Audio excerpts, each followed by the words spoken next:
Okay. On the VD of the pelvis, we were looking at the pelvis because we have that weakness in the back end. The sacrum we have a problem on, but the lumbar vertebra and the ilium and the ischium look okay. We do have a pubic fracture here, okay? And you can see the fracture through the sacrum here. The tail looks okay, but on the next view you'll see it doesn't. We do have this interesting kind of a nodule off the back side of the pelvis. It could be just a view of how it's kind of rotated, but that's probably nothing. The only thing is, coming from a valley fever area, you'd watch that. Hips in good shape, no arthritis. She looks really good for it. No hip dysplasia. Everything looks good on that. Okay? Is she spayed? Don't know. Okay. There's no scar we can see. But anyway, so that's the main thing we're looking at is the sacral fracture here. That's what leads to the rectal incontinence and the where the anus is not certainly coming all the way down, puckering. It does have some movement, but not total. The tail is paralyzed, so the question is that affecting it? I'll show you another reason for that. Okay. On the lateral of that, we just got one up checking the lateral of the pelvis, and you see the tail is completely luxated from the sacrum. Okay, so it's pulled off. The anus is clear out here, so you're saying this is almost floating there, which is a problem.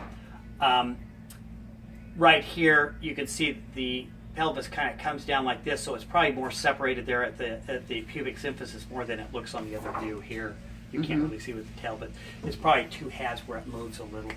This is spondylosis, which that is basically an arthritis between the sacrum and the L7. See the spurring here, so that is an arthritis of the lower back. Very common in bigger dogs, but that wouldn't be leading to any of these issues. Okay? And whatever the trauma, most likely hit by a car, caused that. Okay? The other view on the lateral, we were looking for the breathing issues more than whether it was just pain. We don't see any fractures along the spine at all.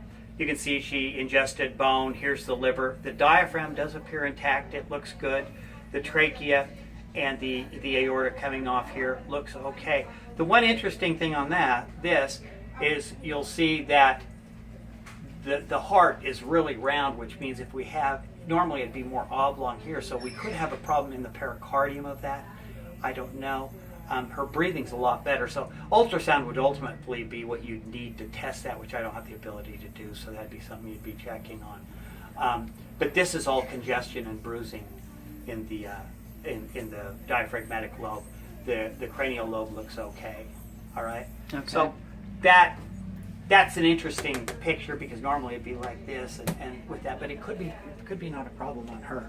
It's not big enough for a cardiomyopathy, but it could be where there's a pericardial effusion in there, like there was a bleed next to the heart. Okay. So anyway, the biggest thing is where with the trauma, she did vomit up this ingested that was there, and she has vomited a couple of times, which I was attributing more to the pain medication, but we're going to have to watch that. Probably blood work needs to be run if that continues. We're going to put her on an anti-vomiting drug and see if that'll stop that. She does have an abrasion on, I believe it's her medial aspect of her right hock, her left hock.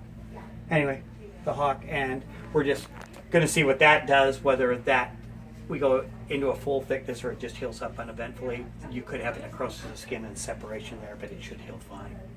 Okay. The main thing is that tail will need to be amputated.